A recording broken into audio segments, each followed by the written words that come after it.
Today's video guys is gulay.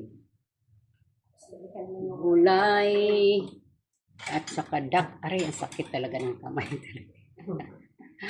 Ay, gulay. Duck and fish. Baldado na tayo nito.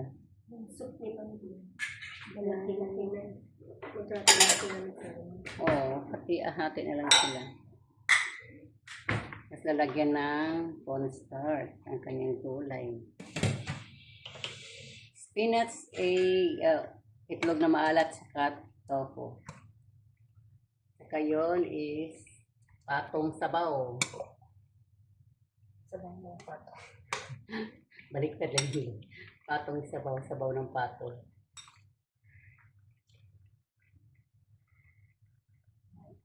Guys, yung kulong-kulo siya. Malapit na siya maloto. Masarap na masarap na.